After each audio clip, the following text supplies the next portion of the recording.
આપણે સર્વાવતારી ભગવાન સ્વામિનારાયણના દિવ્ય ચરિત્રો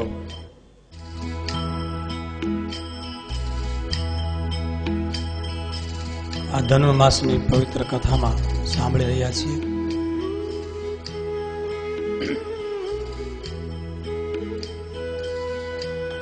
શ્રી હરિચરિત્ર ચિંતામણી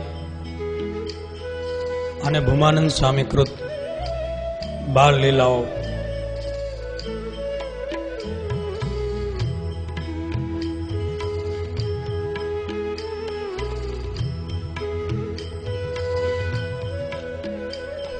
એક વખત શિવરાત્રિનો પવિત્ર દિવસ આવ્યો. શિવરાત્રિના દિવસે ધર્મદેવે નક્કી કર્યું કે એક મહાદેવી તળાવ છે છપિયાથી થોડે દૂર, ત્યાં તળાવે દર્શન કરવા જવું, મહાદેવજીના તળાવમાં સ્નાન કરવું. એટલે સવારમાં ઘનશ્યામ મહારાજ, ધર્મદેવ, રામપ્રતાપભાઈ, નવલ કિશોર અને જનકરામ આ બધા સાથે મળીને મહાદેવિયા તળાવે આવે છે. સુંદર મહાદેવજીનું મંદિર છે. ભગવાન શિવજીની ત્યાં શિવલિંગ છે મહાદેવના મંદિરમાં.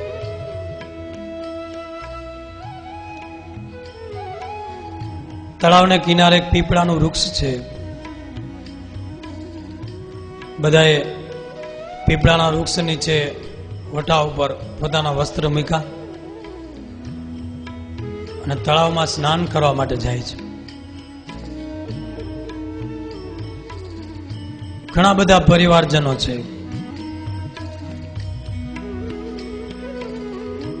બધાને ઉતાવળ હતી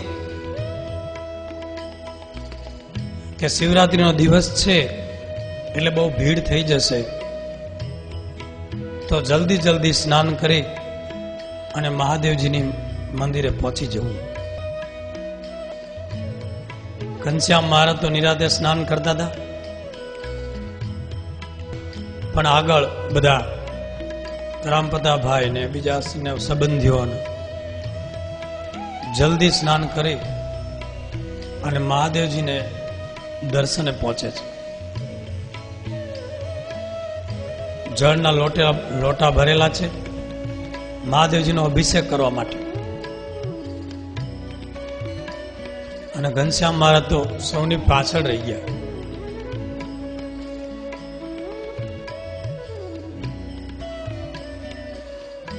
પણ અચાનક આવીને જ્યાં દર્શન કરે, ઘનશ્યામ મહારાજ તો સાથે હતા નહીં, એટલે અહીંયા એવો ચમત્કાર બન્યો કે મહાદેવજીને બદલે હનુમાનજી દેખાયા, દર્શન થયા. શિવલિંગ અદ્રશ્ય, શિવજી અદ્રશ્ય. બધા તો ઉભા રહી ગયા, માણસોની ભીડ, કે મહાદેવજી ક્યાં ગયા? અહીંયા હનુમાનજી કેવી રીતે મૂર્તિ? ત્યાં ઘનશ્યામ મહારાજ સ્નાન કરીને પાછળથી આવતા હતા, હાથમાં જળનો લોટો. ઘનશ્યામ મહારાજ કે રસ્તો કરો, હટો, અમારે મહાદેવના દર્શન કરવા છે, જળ ચડાવવું છે. કેમ બધા ઊભા છે? તો કે જળ શું ચડાવવું, મહાદેવજી છે જ નહીં, મને તો હનુમાનજી છે. ઘનશ્યામ મહારાજ કે અમને જવા દો. એટલે ઘનશ્યામ મહારાજ બધાને હટાવીને આગળ ગયા. જેવા ઘનશ્યામ મહારાજ પહોંચ્યા અને જળ ચડાવવા જાય ત્યાં બધાના દેખતા આશ્ચર્ય થયું. હનુમાનજીની મૂર્તિ અદ્રશ્ય થઈ ગઈ, પાછા શિવજીએ દર્શન આપ્યા. બધાને એમ થયું આપણે ઘનશ્યામ મહારાજને પાછળ રાખ્યા. ઘનશ્યામ મહારાજે જળ ચડાવ્યું. બધાને કીધું ઘનશ્યામ આવું કેમ થયું? તો કે શિવજીને પણ અમારા દર્શન કરવાની ઈચ્છા હતી અને તમે આગળ વયા ગયા એટલે મહાદેવજી રીસાઈ ગયા, અદ્રશ્ય થઈ ગયા અને હનુમાનજી આવી ગયા. ત્યારે બધાને ઘનશ્યામ મહારાજનો મહિમા સમજાયો. બધાએ ઘનશ્યામ પ્રભુને પ્રણામ કર્યા. સર્વ અવતારના અવતારી, એના દર્શન દેવોને પણ દુર્લભ છે, એના સાધુના દર્શન પણ દેવોને દુર્લભ છે. એવા ઘનશ્યામ મહારાજે આવી એક દિવ્ય લીલા કરી. દર્શન કરી, ઉત્સવ ઉજવી અને બધા ઘેરે આવ્યા.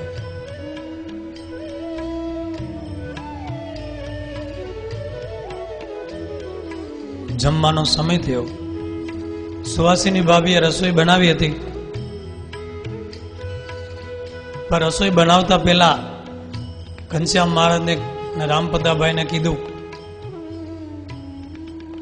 કે રસોઈમાં દાળમાં નાખવાની આંબલી ખોટી ગઈ છે. રામપદાભાઈને કે તમે લાવો.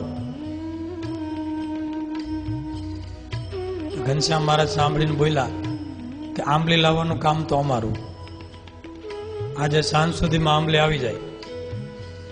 અને ઘનશ્યામ તમે ક્યાંથી લાવશો? તો કે એ શું કામ, હા તમને આજે આંબલી લાવી દઉં.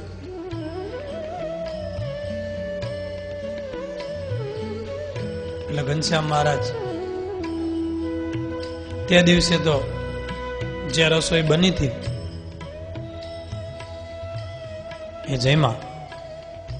જમીન ઘનશ્યામ મહારાજ નીકળી ગયા આંબલી લેવા માટે.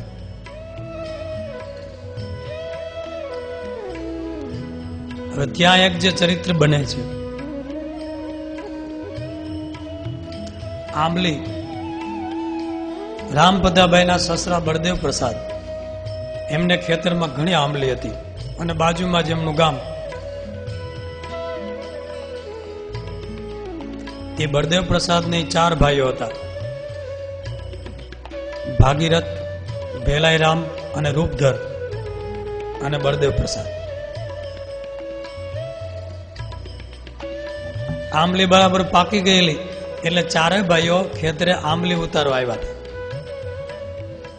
આંબલીનો ખૂબ ઢગલો થયો અને 4 ભાઈઓ ભાગ પાડતા હતા કે આટલી આંબલી તમારી, આટલી અમારી, આટલી તમારી. એમાં ભાગ પાડવામાં ઝઘડો થયો, ડખો થઈ ગયો. અમને ઓછી આપીને, અને વધારે આપીને, એમ કરતા કરતા 4 ભાઈઓ બાજી પડ્યા. એ 4 ભાઈઓ એવા મારામારી ઉપર આવી ગયા, બોલાબોલી થઈ અને એકબીજાને હથિયારો લઈને મારામારી ઉપર આવી ગયા ને એવો ઝઘડો થયો. અને એ જ વખતે ઘનશ્યામ મહારાજ ત્યાં ચાલ્યા આવતા હતા. તરત દોડ્યા, હાંક મારી, પણ ઓલા તો ઝઘડામાં લાગી ગયા અને બથો બથ આવી ગયા. અને ઘનશ્યામ મહારાજે 4 સ્વરૂપ ધારણ કરી અને 4 ભાઈઓને પકડ્યા, એક સ્વરૂપ, અને છૂટા પાડે. એ 4ને પકડી રાખ્યા અને ઝઘડો સમાયો. એ જ વખતે ધર્મદેવ રામપદાભાઈ ત્યાં આવે છે કે ઘનશ્યામ ક્યાં ગયા. આવીને જુએ ત્યાં તો ઘનશ્યામ મહારાજના 4 રૂપ જોયા. આશ્ચર્ય થયું કે આપના સ્વપ્ન છે કે શું? આ ઝઘડો જોઈને ધર્મદેવ પણ દોડ્યા હતા. દોડીને 4ને ઠપકો આપ્યો કે તમે બુદ્ધિશાળી માણસો આવી રીતે આંબલી જેવી નહીં જેવી બાબતમાં ઝઘડો છો, તમારે શરમાવું જોઈએ. સમજાવ્યા, ઝઘડો બધો શાંત કર્યો. ત્યારે 4 ભાઈ બોલ્યા કે જો આ ઘનશ્યામ તમારા પુત્ર ન આવ્યા હોત ને તો આજ આમાંથી એકાદો મરત. કારણ કે ઝઘડો થયા પછી નક્કી ન રહે, અને મારામારી થયા પછી નક્કી ન રહે ક્યાં મારવું. માથામાં લાગે ને છાતીમાં લાગે. જો ઘનશ્યામ ન આવ્યા હોત તો આજે આમાંથી એકાદ બે મરી જાત. 4 રૂપે થયા અને એમને બચાવ્યા છે. ઘનશ્યામ મહારાજના ચરણમાં પ્રણામ કર્યા. ધર્મદેવે પણ ઘનશ્યામ મહારાજના 4 રૂપ જોયા હતા. એમને તો અનેક ચમત્કારો નજરે જોયા હતા. એટલે પોતાના પુત્રનું ઐશ્વર્ય ચમત્કાર જાણી પ્રણામ કર્યા. અને ધર્મદેવ પછી ઘેર જવા તૈયાર થાય છે. પછી 4 ભાઈઓ કે અમારે તો હવે થોડી થોડી આંબલી જોઈ છે. આખું ગાડું ભરી દીધું, તમે લઈ જાઓ. તો ગાડું ભરીને આંબલી આવી, ખૂટે નહીં. સુવાસીની ભાભીને ઘનશ્યામ મહારાજ કહે, લ્યો ભાભી, આ આંબલી આવી ગઈ. તો અગાઉથી ભગવાનને ખબર છે ને કે આંબલી કઈ રીતે લાવવી.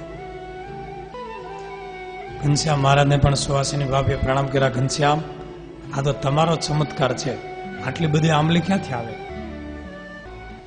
આવા તો ઘનશ્યામ મહારાજના અનેક ચરિત્ર છે. વળી અયોધ્યા ગયેલા, ત્યાંથી વળી પાછા થોડા સમયે છપૈયા આવે. એક વખત અયોધ્યાથી ધર્મદેવ, ઘનશ્યામ મહારાજ, રામ પ્રતાપભાઈ, બીજા સ્નેહીઓ છપૈયા આવ્યા પોતાના ઘેરે. ધર્મદેવને આવેલા જાણી અને બધા સગા સંબંધીઓ મળવા માટે આવ્યા. વસરામ મામા, એમના પરિવારજનો, બીજા સગાઓ કે ધર્મદેવ આવ્યા છે. સગાઓલાના ભીડથી ઘર ભરાઈ ગયું. ઘનશ્યામ મહારાજ બધા બાળ મિત્રોને મળે છે. પછી લક્ષ્મીબાઈને પૂછ્યું, લક્ષ્મી મામીને, કે મામી, વેણીરામ કેમ નથી આવ્યો? મારો મિત્ર વેણી. નહીં તો એ તો આવ્યા વગર એ જ નહીં મને મળવા માટે. કારણ કે વેણીરામ ઘનશ્યામ મહારાજનો પ્રિય મિત્ર. તો લક્ષ્મી મામીએ કીધું, ઘનશ્યામ, વેણીરામ માંદો છે, એને બહુ તાવ આવ્યો છે, ઘણા દિવસથી પથારી વસ છે, બહુ બીમારી આવી છે, એટલે પછી એને સાથે નથી લાવ્યા, ઘેરે જ સૂતો છે. ઘનશ્યામ મહારાજ કે તો મારે એને ખબર કાઢવા આવવું પડશે. મારો મિત્ર બીમાર હોય તો ઘનશ્યામ મહારાજ કે હું આવું. એટલે ઘનશ્યામ મહારાજ બીજા બાળ મિત્રોને લઈ અને વેણીરામને ઘેરે ખબર કાઢવા આવે છે. વેણીરામ સૂતા છે, ઓઢેલું છે, તાવમાં ધ્રુજે છે. ઘનશ્યામ મહારાજે ઓઢેલું પોતાના હાથે ઉચકાયું. ત્યાંથી વેણીરામે આંખો ખોલી, કોણ? ઘનશ્યામ? અરે તું? હા વેણી, તું બીમાર છો એટલે હું ખબર કાઢવા આવ્યો છું. માથે હાથ મૂક્યો ઘનશ્યામ મહારાજે કે વેણી બહુ તાવ લાગે છે. તો કે હા. કેટલા દિવસથી? તો કે 5 દિવસથી તાવ આવે છે. કાંઈ જમ્યો? તો કે 5 દિવસથી કાંઈ જમી શીખો નથી. થોડુંક ફળફૂલ જમું ક્યારેક. ઘનશ્યામ મહારાજ તો દયાળુ છે ને પોતાના મિત્રની પીડા કેમ જોઈ શકે? ઘનશ્યામ મહારાજ કે વેણી ચિંતા કરમાં, તો ટૂંક સમયમાં સાજો થઈ જશે. આપણે સાથે રમીને જે મેં ચરિત્રો કર્યા હોય, જે આપણે રમતો રમ્યા હોય, આનંદ કર્યો હોય, સરોવરમાં નાયા હોય, એ બધી આપણી રમતો યાદ કરો, આપણા ચરિત્ર યાદ કરતું, તારો તાવ વયો જાય. આપણે જે આંબલી પીપળી રમ્યા હોય, નારાયણ સરોવરમાં નાયા હોય, કેરીઓ ખાધી હોય, વેણી ચરિત્ર યાદ કરો. તો કે હા ઘનશ્યામ, હવે હું ચરિત્ર યાદ કરીશ અને મારું નામ ઘનશ્યામ અને હરિકૃષ્ણ, આ 2 નામનો જપ ચાલુ કરી દે, એવું ઘનશ્યામ મહારાજે કીધું. એટલે વેણીરામ તો સતત ઘનશ્યામ હરિકૃષ્ણ એવો જપ કરવા માંડ્યા અને ચરિત્ર માંડ્યા યાદ કરવા. કારણ કે સાથે જ રહીમાં હતા, સાથે જ આનંદ કર્યો છે, નજર સામે લીલાઓ થઈ છે. પછી મામીને ભલામણ કરી, મામી, વેણીરામ કાંઈ જમવાનું માગે ને એક ઘડી પછી તો જે માગે આપજો. તો કે પણ એ તો ન હદે એવું માગે, તો કે જે માગે આપજો. ભલે, એમને પણ વિશ્વાસ. ઘનશ્યામ મહારાજ વેણીરામને ભલામણ કરી, મામીને ભલામણ કરી અને મિત્રોની સાથે ઘેર આવ્યા. આ બાજુ વેણીરામ ઘનશ્યામ મહારાજની લીલાઓ યાદ કરે, ભેગા રહીમાં હોય, આનંદ કર્યો હોય. થોડી વાર થઈ, એકાદ ઘડી થઈ, ત્યાં વેણીરામ પથારીમાં બેઠા. ત્યાં માં, તો કે શું છે? તો કે મારે શીરો ખાવો છે. એલા તાવમાં શીરો? તો કે હવે મને સારું થઈ ગયું. જોયે તો શરીરમાં તાવ નહીં, કળતર નહીં. મામીને ઘનશ્યામ મહારાજનું વચન યાદ આવ્યું, સુંદર શીરો બનાવી દીધો. ગરમા ગરમ શીરો અને પૂરી. હવે તાવ હજી હાલતો હોય ને શીરો પૂરી ખવાય? ઘનશ્યામ મહારાજ કહે તો ખવાય. વેણીરામ તો બેસી ગયા જમવા, અને સાવ સાજા નરવા હોય ને ભરપેટ જમે એવી રીતે જમ્યા. માં, હવે હું સાજો થઈ ગયો. બેટા, કેવી રીતે આ ચમત્કાર થયો? કેમ સાજો થઈ ગયો? બહુ બીમાર હતો. તો કે ઘનશ્યામ આવ્યા હતા ને, મેં એના ચરિત્ર યાદ કર્યા, અમે ભેગા રહીમાં હતા ને, અને એના 2 નામનું સ્મરણ કર્યું, હરિકૃષ્ણ અને ઘનશ્યામ. તમારો તાવ વયો ગયો. મામી રાજી થયા કે આ ઘનશ્યામનો ચમત્કાર છે, હવે કઈ તકલીફ પડે તો ઘનશ્યામને યાદ કરવા. તો ભલે માં. અને એ જ વાત વચનામૃતમાં ભગવાને લખી છે. સ્વરૂપાનંદ સ્વામીને તાવ આવેલો, ત્યારે કે ચરિત્ર યાદ કરો, દાદા ખાચાનો દરબારગઢ યાદ કરો. મુક્તાનંદ સ્વામીએ શાંતિ થવાનો ઉપાય પૂછ્યો, ત્યારે મહારાજે પોતાના ચરિત્રો કીધા છે. એટલે ચરિત્રમાં બીમારીમાં પીડા પણ વહી જાય, ચરિત્ર યાદ કરવાથી શાંતિ થઈ જાય. એ ભગવાને પોતાના લીલા દ્વારા બતાવ્યું.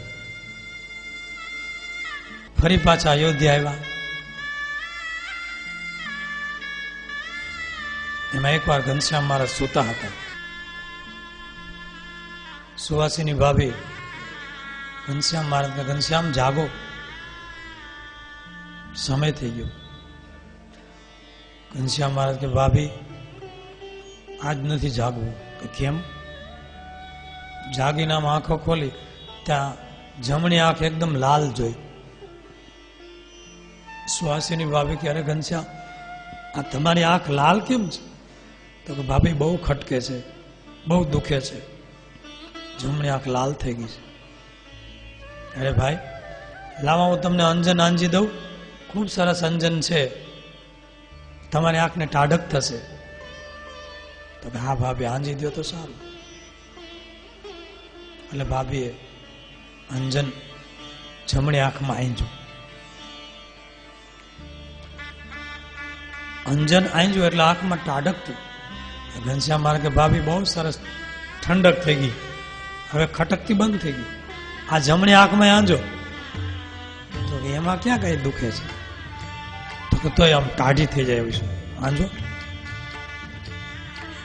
એ જમણી આંખ ખોલીને આંજવા જાય, ત્યાં સમગ્ર બ્રહ્માંડના દર્શન થયા. લખ્યું છે ચરિત્રમાં, પૃથ્વી, જળ, તેજ, વાયુ, પહાડો, નદીઓ, સમુદ્રો, નવગ્રહો, સૂર્ય, ચંદ્ર, સમગ્ર બ્રહ્માંડ 14 લોકો સહિત. ભાભી તો અચંબો પામી ગયા, આશ્ચર્યચકિત થઈ ગયા. આ શું જોઉં છું? ગભરાઈ ગયા. જેમ કૃષ્ણ ભગવાને મુખમાં બ્રહ્માંડ બતાવ્યું યશોદામાં, એમ મહારાજે આંખમાં બતાવ્યું સુવાસીની ભાભી. સુવાસીની ભાભી ડગાઈ ગયા, આમ અંજન આંજી ન શકે. એટલે ઘનશ્યામ મહારાજ કે કેમ ભાભી, આંજો? તો કે આ હું શું જોઉં છું? તો કે કાંઈ નથી, આંજો. એમ કરીને આંખ મીચીને પાછી ખોલી તો આંખ જેવી આંખ દેખાડી. પછી સુવાસીની ભાભી અંજન આંજ્યું. આવી દિવ્ય લીલા ઘનશ્યામ મહારાજ કરી. બાળ મિત્રો આવ્યા, ઘનશ્યામ ચાલો રમવા. ઘનશ્યામ તમને ખબર છે, બાજુમાં ગૌરા ગામે વ્રજવાસી બાળકો આવ્યા છે રામલીલાનો વેશ ભજવવા. એ સમયે રામલીલા અયોધ્યા બાજુ બહુ થતી હશે. તો હાલો આપણે જોવા જઈએ. ઘનશ્યામ મહારાજ ચાલો જઈએ. એ બધા બાળ સખાઓને લઈ અને ઘનશ્યામ મહારાજ ગૌરા ગામે જાય છે.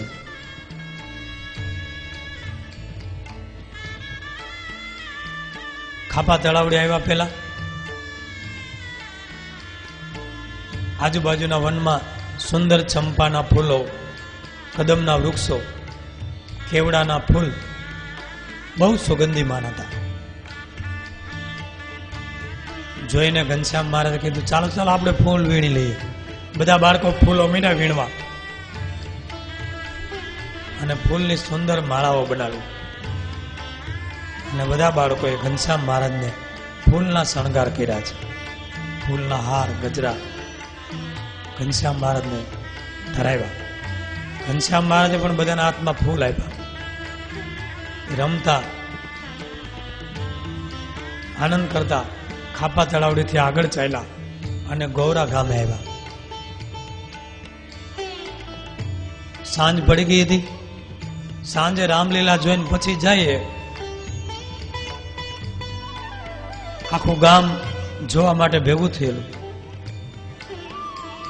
ઘનશ્યામ મહારાજ પણ બાળ મિત્રોની સાથે જોવા માટે બેઠા હતા. અને રામ ભગવાનનું પાત્ર આવે, રામલીલા ચાલુ થઈ. બધા આનંદથી જોઈ રહ્યા છે. રામ સ્ટેજ ઉપર આવે અને પાત્ર જયારે બરાબર જામ્યું એટલે ઘનશ્યામ મહારાજ બીજું રૂપ લઈ અને રામ જેવા શણગાર અને પેલા રામની સાથે મીંડા રમવા. એક રૂપે આ મિત્ર પાસે છે અને બીજા રૂપે સ્ટેજ ઉપર. બે રામ જોયા એટલે બધા માણસો આમ મીંડા કરે ગયેલા. કોઈ દી રામલીલામાં બે રામચંદ્રજી જોયા નથી. આ બીજા રામ કોણ બનીને આવ્યા? એટલે પાત્ર કેમ આ બીજું છે? એમાં રામલીલાનો નાયક હતો એ વળી દીવો મસાલ કરીને આમ જોવા ગયો. મોઢું આ બીજો કોણ રામ બનીને આવ્યો? જોયું ત્યાં તો ઘનશ્યામ મહારાજનું મુખ જોયું. પેલા તમે હરિપ્રસાદ પાણીના દીકરા ઈ તો નહીં ને? તો કે હા ઈ જ. એટલે તમે ક્યારે અહીંયા આવી ગયા? તો બસ પૂર્વનો અવતાર યાદ આવી ગયો તો આવી ગયો. બધા આશ્ચર્ય પામી જોઈ ગયા કે આ તો હરિપ્રસાદ પાણીના દીકરા છે ઘનશ્યામ. ઈ વળી રામનો વેશ પહેરીને આવી ગયા. ત્યાં તો ઓલા બાજુ ઉભા થઈ કીધું અહીંયા ઉભા છે. જોયું તો ત્યાં હતા ને અહીંયા હતા. બધા લોકોએ જય જયકાર કર્યો કે આજ સાક્ષાત રામચંદ્રજી છે. બોલો ઘનશ્યામ મહારાજ.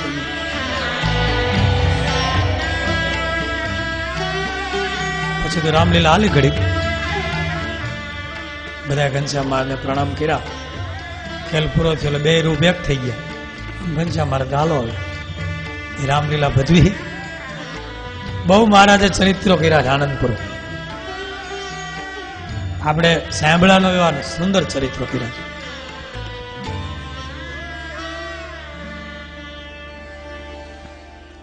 ઘેરે આવ્યા. સાંજે ઘેર આવીને ભોજન કર્યું.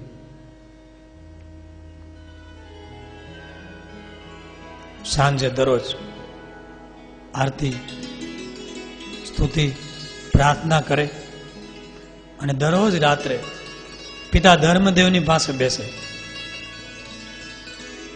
રાત્રે રામાયણ, મહાભારત, ભાગવત એના સરસ ધર્મદેવ આખ્યાનો સંભળાવે ઘનશ્યામ મહારાજ. ઘનશ્યામ મહારાજ એકલા શ્રોતા સામે બેઠા હોય અને એટલા ધ્યાનથી સાંભળે કે ધર્મદેવ આનંદથી કહેતા જ જાય, હજી કયો પિતાજી, હજી કયો. કેટલી કથા શ્રવણમાં રુચિ. મોડી રાત્રિ સુધી કથાઓ સાંભળે અને પછી ભગવાનનું સ્મરણ કરી અને પથારીમાં સૂવે. સવારે વહેલા જાગે, સરયુ નદીમાં સ્નાન કરે, સુંદર ધોતી પહેરી પૂજા કરે, નિત્ય કર્મ કરે, માતા પિતાને વંદન કરે. સવારે સુવાસિની ભાભી ગૌરી ગાયનું દૂધ ગરમ કરી દે, કેસર નાખી દૂધપાન કરે અને ધર્મદેવની પાસે વેદ, શાસ્ત્ર, પુરાણો, ઉપનિષદો એ બધા ગ્રંથોનો અભ્યાસ કરે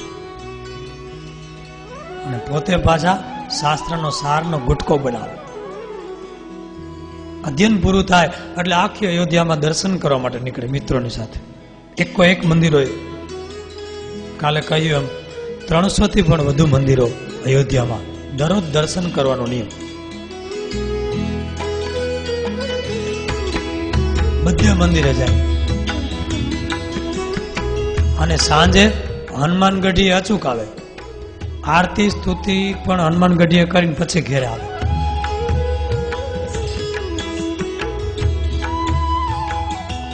એમાં બપોરે ઘેરે આવ્યા,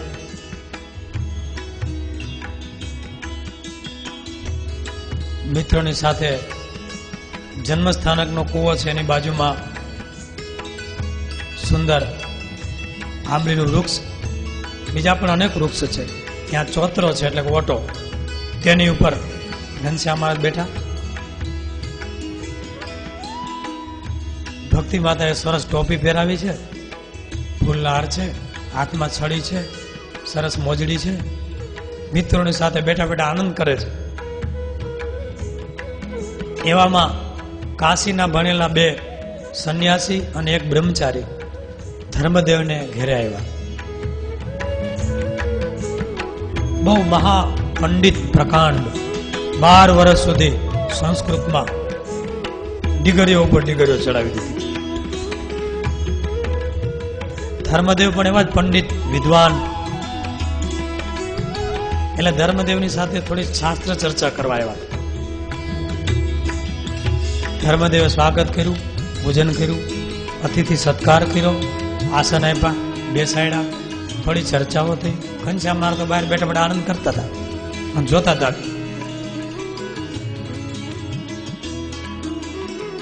ધર્મદેવ કે ભૂદેવો આજે ભોજન અહીંયા જ કરજો, પ્રસાદ લઈને જજો. ભલે. જયમાં દક્ષિણાઓ આપો. પછી પાન બીડા આપ્યા.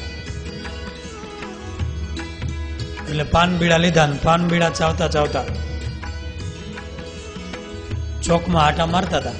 બહાર નીકળ્યા એટલે ઘનશ્યામ મહારાજ ને બાળ મિત્રો બેઠા હતા, એમની પાસે આવ્યા ત્રણેય. ઘનશ્યામ મહારાજ નમસ્કાર કર્યા. એટલે ઘનશ્યામ મહારાજ કે તમે આ શું ખાવ છો? તો કે પાન બીડું. તો કે સાધુ સંન્યાસીને પાન બીડું ખાવાની ક્યાંય શાસ્ત્રમાં આજ્ઞા છે? તો કે હા, ઘણા શાસ્ત્રોમાં છે. તો કે કોઈક શાસ્ત્રનો શ્લોક સંભળાવો, તમે વિદ્વાન છો. કે સાધુ સંતને પાન બીડું, જેમાં પછી દરરોજ ગલોફામાં ચડાવી અને ખાવું, એવો એકાદો શ્લોક સંભળાવો તો અમને પ્રતીતિ આવે, એમ ઘનશ્યામ મહારાજ બોલ્યા. તો ઓલા હવે મૂંઝાણા, પણ વિદ્વાન હતા ને, એ જે તે શ્લોક હાથમાં આવ્યા 4-5 શ્લોક બોલ્યા. જો આમાં બરાબર ઉલ્લેખ કર્યો છે કે પાન બીડું તો ખાવું જ જોઈએ. ઘનશ્યામ મહારાજ કે ખોટા શ્લોક છે. ક્યાં શાસ્ત્રના છે બોલો? તો કઈ બોલી ન શકા. અને પછી ઘનશ્યામ મહારાજે ભાગવતનો શ્લોક બોલ્યા. યતિ નામ એમ કરીને એક શ્લોક બોલ્યા છે. દાતા આપી નરકમ વ્રજેત, છેલ્લું વાક્ય કે પાન બીડું ખવડાવે ને એ નરકમાં જાય છે. સાધુ આવો ભાગવતનો શ્લોક પ્રમાણ સાથે બોલ્યા. ઓલા વિદ્વાનો તો હતા જ. ઓ આ નાના બાળકને ક્યાં ભાગવત મોટો ગ્રંથ 18,000 શ્લોક, એમાંથી આ શ્લોક પકડીને આ સમય આ શ્લોક બોલી ગયા. અને તો આશ્ચર્ય થઈ ગયું કે તમે કેટલું ભણ્યા છો? તો કે બધું ભણ્યો જ છું હું તો. ત્યાં તો ધર્મદેવ બહાર આવ્યા. ધર્મદેવ કે ધર્મદેવ આ કોનો પુત્ર છે? ઘનશ્યામ. તો કે અમારા પુત્ર છે, અમારો નાનો વસ્ટેરો દીકરો છે. એને કાંઈ ભણાવો છો તમે શાસ્ત્રો? તો કે થોડું ઘણું ભણે છે. અરે આ તો મહાવિદ્વાન છે, મહાપંડિત છે, હજી તો 8-9 વર્ષ છે. પગે લાગ્યા કે ધર્મદેવ ખરેખર કોઈ મહાપુરુષ ઈશ્વર અંશ છે. પછી તો પાન બીડા છોડ્યા, જેમ અમારા નારાયણ સ્વામી વ્યસન છોડાવે, અને સંન્યાસી પગે લાગી વંદન કરીને પોતાના ઘેર ગયા છે. ઘનશ્યામ મહારાજની એવી અદ્ભુત લીલાઓ છે, એમાંથી બોધ પણ મળે છે, મધુરતા છે, મહિમા છે. અને જેમ જેમ લીલાઓ સાંભળીએ એમ આપણને ઘનશ્યામ મહારાજનું નજીક પણ લાગે છે. જાણે સિંહાસનમાં ઉભેલા ઘનશ્યામ મહારાજ આ લીલા કરતા હોય, જાણે હમણાં વાત કરશે એવું આપણને લાગે. રામ પ્રતાપભાઈ એકવાર ઉપવાસ કર્યો. શ્રાવણ મહિનો હતો, વરસાદની એલી જામેલી, વાદળાઓના થર જામેલા. ઘનશ્યામ મહારાજ કે રામ પ્રતાપભાઈ ચાલો જમી લ્યો. આજુ નહીં જમવું. કેમ? કે મારે એવું નિયમ છે, દરરોજ સૂર્ય દર્શન કરીને પછી જમવું. જોજો, જેનું દર્શન કરવાનું છે ભેગા છે, ઘણી વાર આવું બને. સૂર્ય દર્શન કરીને પછી જમવું. આપણે ઘણી વાર આવા નિયમ રાખ્યા, ખબર ન હોય. હા, શનિવાર કરવો, સોમવાર કરવો, દોરો કરવો, કુળદેવીને આમ ન કરી તો આમ થઈ જાય, ઘણું ઘણું હોય. ઘરમાં આખું મ્યુઝિયમ હોય, બધાય ફોટા. મને એક જણો કે બધાય દેવને મનાય, એકાદો છટકી જાય બીજો મદદ કરે. મને કે હાલે. મેં કીધું રાખ્યા છે છટકે એવા બધાય. એક નિષ્ઠા હોવી જોઈએ, એક ખીલો હોવો જોઈએ. નિશ્ચય એને કહેવાય.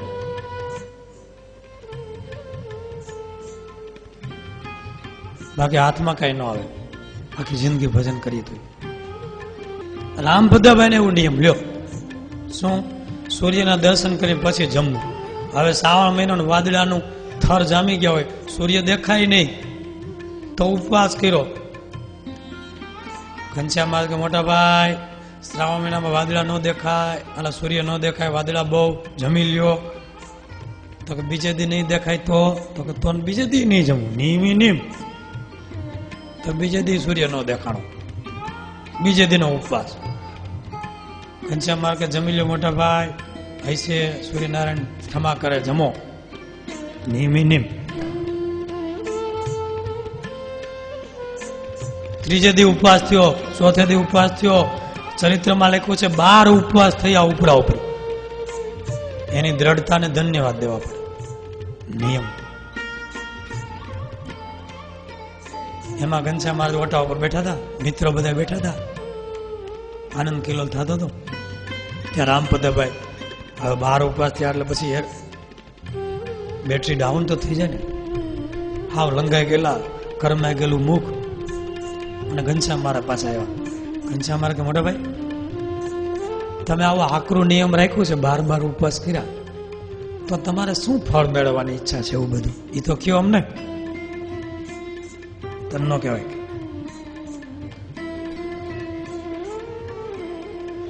અરે પણ મને નહીં કહો કોને કહો? કયો. તો રામપદાભાઈ કે મને એવી ઈચ્છા છે કે સાક્ષાત સૂર્યનારાયણ મને દર્શન આપે. આવું નિયમ રાખું તો જીવનમાં દર્શન થઈ જાય, તો સાક્ષાત અહીંયા આવે. તો ઘનશ્યામ મહારાજે સંકલ્પ કર્યો, આકાશમાં જોયું, અને આ તો અનંત કોટી બ્રહ્માંડના અધિપતિ છે. આવા સૂર્ય તેની બાહુ ગણતરીમાં કરોડો સૂર્યચંદ્ર ઝાંખા પડે છે, એવું એક એક રોમમાં તેજ છે. એ સંકલ્પ કર્યો તો આકાશમાંથી રથની પાછળ ઋષિઓ આમ આકાશમાંથી રથ ઉતરતો દેખાણો અને ગળગળાટી સંભળાણી. જોવા મીઠા બધા મિત્રો, ત્યાં તો રથ અને એમાં સૂર્યનારાયણ અને 88,000 વાલખેલ્યાદિક ઋષિઓ નાના નાના રૂપ ધારણ કરી અને સૂર્યના રથની ધૂસરી ઉપર બેઠેલા બધા.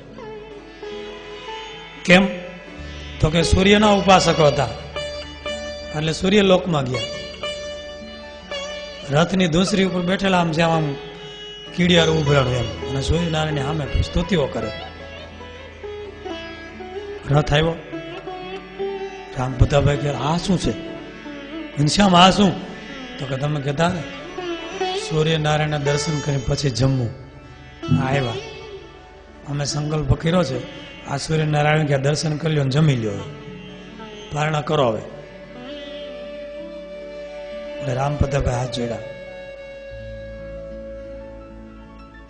પણ મનમાં શંકા થઈ કે સૂર્યનારાયણ તો મહા તેજસ્વી છે, આમાં તેજ તો છે નહીં.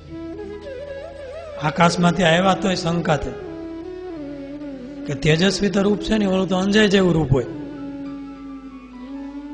કે ઘનશ્યામ સૂર્યનારાયણ તો તેજસ્વી છે, આ તો તેજસ્વી તો નથી.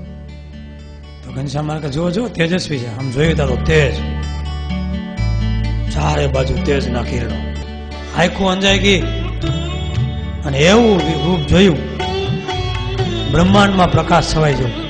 રામ પ્રતાપભાઈ ધ્રુજવા માંડ્યા, ડરી ગયા કે હા શું?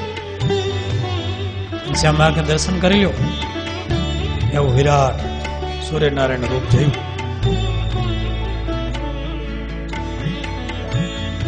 અને વાદળ છાયા વાતાવરણમાં એકદમ પ્રકાશ થયો. એટલે લોકો ઘરની બહાર નીકળી ગયા કે આટલા બધા વાદળા અને એકદમ અચાનક આવો પ્રકાશ ક્યાંથી? દોડી દોડી અને ધર્મદેવના ઘર તરફ આવ્યા. જોતા તો એટલો પ્રકાશ કે નજીક જ ન જઈ, કઈ દેખાય જ નહીં. હવે આપણે સૂર્ય આટલો દૂર છે તો આપણે બપોર વચ્ચે સામે ન જોઈ શકીએ, અને એ અહીંયા આવ્યા હોય મુલાકાત લેવા, તો આપણે તો જો કે અગ્નિ સંસ્કાર જ થઈ જાય, સોનાપુરી ન લઈ જવા પડે. એટલું તેજ હોય, એટલો અગ્નિ હોય. રામ પ્રતાપભાઈ દર્શન કર્યા, સ્તુતિ કરી અને સૂર્યનારાયણ બોલ્યા છો, હે રામ પ્રતાપભાઈ, તમારા ઘરે સાક્ષાત પરબ્રહ્મ અનંત કોટી બ્રહ્માંડના અધિપતિ બિરાજે છે, તોય તમે અમારા દર્શનની ઈચ્છા રાખો છો? અમે દરરોજ આની સ્તુતિઓ કરીએ છીએ, આના દર્શન અમને નથી થતા. આ તો એને યાદ કર્યો તો દોડીને હું આવ્યો છું, આ મને લાભ મળી ગયો. બાકી કરોડો બ્રહ્માંડની ગણતરી નથી, પણ તમારા નાના ભાઈ થઈને આવ્યા છે ને એટલે તમને મહિમા નથી. દર્શન એના કરો. અમે તો એની આજ્ઞાથી આ બ્રહ્માંડમાં પ્રકાશ કરીએ છીએ, એની ભક્તિને એની આરાધના કરી છે એટલે આટલો પ્રકાશ મળ્યો છે, દીવા જેટલો નથી. બોલો 14 લોકમાં બ્રહ્માંડમાં પ્રકાશ કરનાર સૂર્યનારાયણ એવું બોલે છે. અને આમાં કોઈ આશ્ચર્ય નથી. ભાગવતમાં ગોકર્ણ યાદ કરે તો સૂર્યનારાયણ એની પાસે હાજર થાય છે. કથા છે તો ગોકર્ણ તો એક સાધક હતા, તો આ તો પરમાત્મા છે, તો એની પાસે સૂર્યનારાયણ આવે જ નહીં. અને ભાગવતમાં બીજી કથા છે, સત્રાજીત યાદવ, એને પણ સૂર્યનારાયણ દર્શન આપતા અને શ્યમંતક નામનો મણિ આપ્યો હતો, જે મણિમાંથી દરરોજ 60 મણ સોનું નીકળતું. તમને એમ થાય એકાદો મણિ હોય તો આપી દેજો આ બાજુ. એમાંથી સોનાની દ્વારકા બની છે. ભાગવતમાં લખેલું છે. તો સત્રાજીત યાદવ પાસે આવતા હોય અને ગોકર્ણ પાસે ભાગવતમાં આવતા હોય તો સર્વોપરી ઘનશ્યામ મારા પાસે ન આવે, એટલે શંકા કોઈ દી ન કરી કોઈ. અને સ્તુતિ કરી, ઘનશ્યામ મહારાજને પ્રણામ કર્યા, પૂજા કરી, અને જોત જોતામાં આકાશ માર્ગે અદ્રશ્ય થઈ ગયા. હજારો લોકોએ જોયું. ઘનશ્યામ મહારાજના પગમાં પડી ગયા રામ પ્રતાપભાઈ ને બધા, કે ભાઈ હું તને ઓળખી નથી શકતો, ગમે એમ હોય ચરિત્ર જોવો એટલે મને આશ્ચર્ય થઈ જાય છે. પછી કોણ જાણે તારી કેવી માયા ફરી જાય છે ને, એટલે પાછું બધું ભૂલાઈ જાય છે. અને ભગવાન લીલા કરવા આવે ને માયાનો પડદો નાખી દે છે. મોટા ભાઈ હવે જમી લ્યો, જમાડ્યા. અને ઘનશ્યામ મહારાજે જતા જતા સૂર્યનારાયણને અને 60,000 જે 88,000 વાલખલ્ય ઋષિઓ હતા એને ગૌરી ગાયનું દૂધ પાયું. ઘેરે આવે એટલે ચા પાણી દૂધ તો કંઈક કરવા જોઈએ ને ભાઈ. અતિથિ સત્કાર બધાને પાયું તો ખૂટ્યું નહીં પાછું. અને પછી બધાને વિદાય કર્યા. આવું દિવ્ય ચરિત્ર કર્યું છે. બોલો સહજાનંદ સ્વામી મહારાજ.